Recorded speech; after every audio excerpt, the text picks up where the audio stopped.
அந்த தருமபுரி மாவட்ட செந்தில் வெற்றி பெற்றவர் டிஸ்பிளேவை ஆன் பண்ணுறேன். அம்புமணி டிஸ்பிளேவை ஆன் பண்ணுறேன். எடப்பாடி டிஸ்பிளேவை ஆன் பண்ணுறேன். விஜயகாந்த் டிஸ்பிளேவை ஆன் பண்ணுறேன். சீமானுடைய டிஸ்பிளேவை ஆன் பண்ணுறேன். இது வந்து கவுண்டிங் சார்,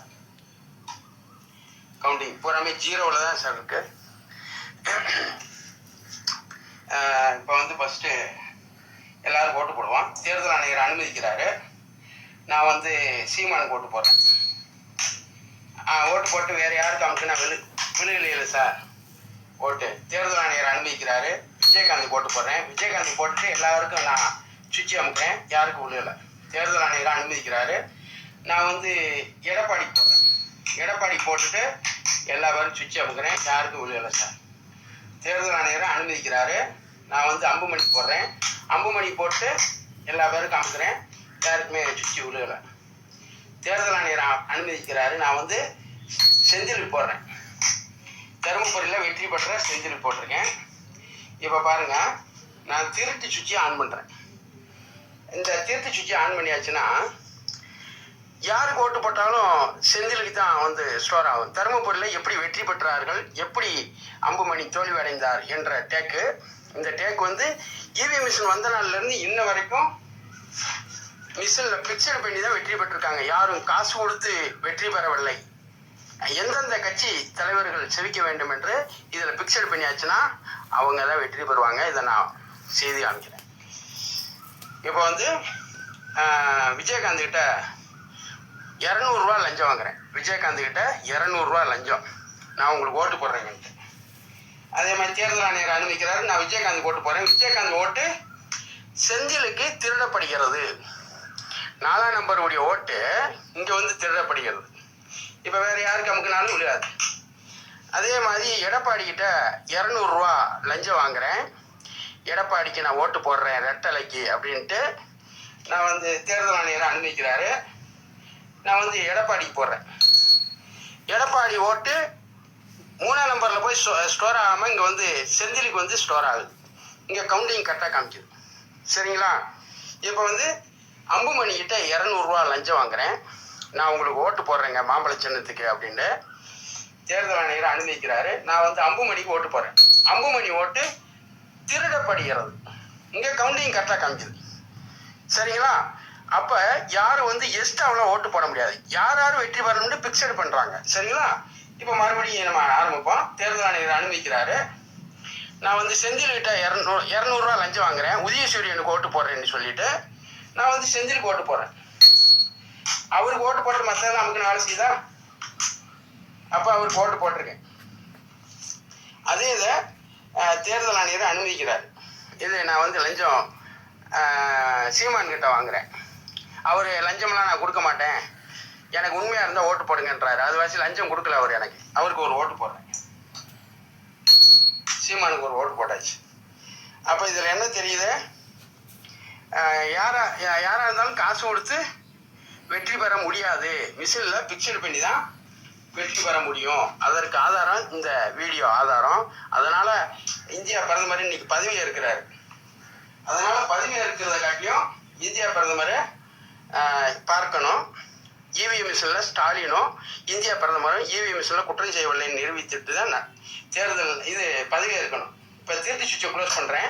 இப்போ கரெக்டாக இயங்கிறத பார்ப்போம். தேர்தல் ஆணையர் அனுமதிக்கிறாரு. நான் வந்து சீமானுக்கு ஓட்டு போடுறேன். தேர்தல் ஆணையரை அனுமதிக்கிறாரு. நான் வந்து எடப்பாடிக்கு போடுறேன். தேர்தல் ஆணையரை அனுமதிக்கிறாரு. நான் வந்து விஜயகாந்துக்கு போடுறேன். தேர்தல் ஆணையரை அனுமதிக்கிறாரு. நான் செந்திலுக்கு போடுறேன். தேர்தல் ஆணையரை அனுமதிக்கிறாரு. அம்புமணிக்கு போடுறேன். அதே இது இப்போ மறுபடி இன்னும் 2 ஓட்டு 10 ஓட்டு போட்டுக்கலாமா இல்லை வேணாம். திருத்தி சுவிட்சை ஆன் பண்ணுறேன். இப்போ வந்து எனக்கு அம்புமணி 200 ரூபா கொடுக்குறாரு லஞ்சம். ஓட்டு போடுங்க மாம்பழ சின்னத்துக்கிட்டு. நான் வாங்கிட்டேன் பொதுமக்கள். தேர்தல் ஆணையர் அனுமதிக்கிறாரு. நான் அம்புமணி தான் போடுறேன். அம்புமணியுடைய ஓட்டு இங்கே செந்திலுக்கு திருடப்படுகிறது. டிஎம்கே கட்சிக்கு திருடப்படுகிறது.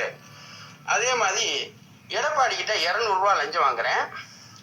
நான் உங்களுக்கு ரெட்டலைக்கு ஓட்டு போடுறேன்னு சொல்லிட்டு தேர்தல் ஆணையரை அனுமதிக்கிறாரு. நான் வந்து எடப்பாடி தான் போடுறேன். எடப்பாடியுடைய ஓட்டு இங்கே திருடப்படுகிறது. அதே மாதிரி விஜயகாந்த் கிட்ட 200 ரூபா லஞ்சம் வாங்குறேன். 200 ரூபா லஞ்சம் வாங்கிட்டு நான் வந்து தேர்தல் ஆணையர் அனுமதிக்கிறாரு. நான் விஜயகாந்த் ஓட்டு போகிறேன். விஜயகாந்த் ஓட்டு இங்கே திருடப்படுகிறது. அதே மாதிரி சீமான் வந்து காசு இதெல்லாம் தரமாட்டார், உண்மையாக உழைக்க போகிறேன் அப்படின்னு சொன்னதுனால நான் சீமானுக்கு ஒரு ஓட்டு போகிறேன். தேர்தல் ஆணையர் அனுமதிக்கிறாரு. சீமானுடைய ஓட்டு இங்கே திருடப்படுகிறது. அப்போ ஆக மொத்தம் என்ன தெரியுது, இதில் வந்து ஓட்டு திருட்டுத்தனம் பண்ணி தான் இவ்வளோ காலமாக ஆண்டுருக்காங்க அப்படின்றத நம்ம தெரிஞ்சு கொள்ள வேண்டும். அதனால் இப்போ நம்ம வந்து ஓட்டு திருட்டை பார்த்தோம். அந்த ஓட்டு திருட்டு பிறகு இப்போ நம்ம அந்த இதை பார்ப்போம். இது வந்து collector number, Madurai collector number, Madurai collector PA number, தேர்தல் அதிகாரியுடைய நம்பரு, இந்த நம்பரை பார்த்துட்டோம். இப்போ ராகுல் காந்தி இருக்கார்ல, ராகுல் காந்தி வந்து ஜெயபாண்டி இவிஎம் மிஷினில் ராகுல் காந்தி வாக்காளர்களை சேர்த்து அதன் மூலமாக தான் ஓட்டு திருட்டு பண்ணுறாங்கன்னு பொய் சொல்கிறாரு. ராகுல் காந்தி சொல்கிறது பொய். ராகுல் காந்தி சொல்வது முழுக்க முழுக்க பொய்யான செய்திகள்.